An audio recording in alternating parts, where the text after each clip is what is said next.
How much would you pay for freedom? But what if someone already paid the price? Welcome to PSA. My name is Felix if you're new around here. And if you're back, thank you.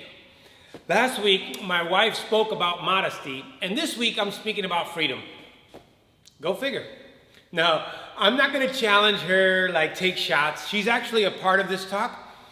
And I hope you guys are having a fun 4th of July weekend or Independence Day weekend, however you refer to it. So the weekend is also synonymous with freedom.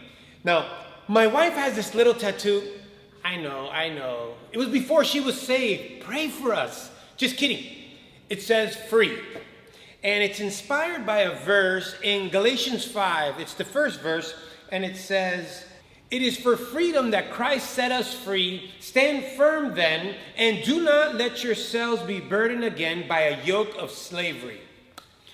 There is so much to work with in just those two verses, but I'd like to start by saying, when we change the way we think about things, we change the way we react to them.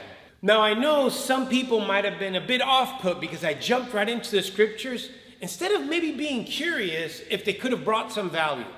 But some of you might be just like me and you can't get enough of them. I actually cry sometimes reading the scriptures because I'm so overwhelmed by their beauty and my gratefulness for the power that they have if we allow them to lead our lives.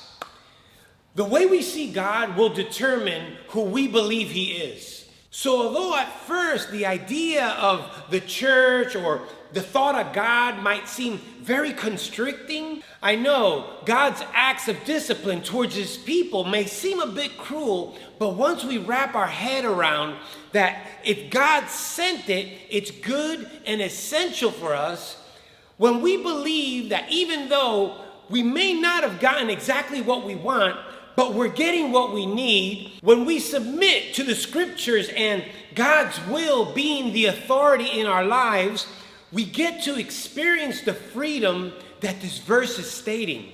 In the book of Matthew, it says, "My yoke is easy and my burden is light."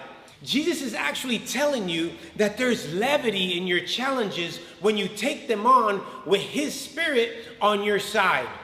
Or like the Apostle Paul says in Romans, "I am a slave to Christ."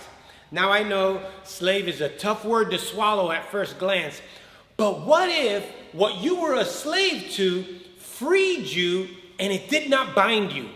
Now that hits a little bit differently. The book of Matthew also says regarding being bound that what we bind on earth is bound in heaven, but what we loose on earth will be loosed in heaven. Do you really want to spend the rest of your days here on earth bound to its yokes, its burdens, its troubles, or stuck in its slavery, self-indulgence, greed, comparison? These scriptures are saying that we can be free here on earth and it will be free in heaven. We've been given a handbook on how to be free here on earth. On July 4th, many years ago, in search of freedom, the founding fathers declared that the 13 colonies were no longer under Britain's King George III's tyranny. They were now united, free, independent states. Then Congress declared that the 4th of July would be Independence Day. Since the beginning of time, there's been a power struggle, and I'm sure it will continue because unless we all accept to mutually submit to God's plan for us, someone will always think that they have a better plan. But conviction from man leads to captivity when conviction from Christ can lead you to freedom.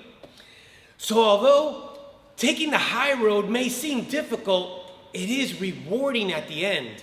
Always telling the truth may lead to some premature, heavy conversations, but you will always feel lighter in the long run. Serving someone else before you serve yourself may seem counterintuitive, but you will notice it makes complete sense because now 2 or more people benefit, not just yourself. I know at first glance it might not even make sense, But maybe it's because it goes all the way back to the name they gave this holiday. Yes, we are celebrating independence from a king, but we will only know true freedom when we celebrate interdependence with the King of Kings and the Lord of Lords, and his name is Jesus. We hope this message gives you some stuff to think about in this world where everyone is always highlighting the self-made and elevating the narcissist. The Prince of Peace came down to show us that selflessness is the way and that we are all better together. And until next week, let's love more, and I'll see you at the next PSA. Hope you had a safe 4th of July weekend and happy Interdependence Day. Check out some of these messages from my wife and I. Share them with the first person that comes to mind because we know that we're better together. Take care.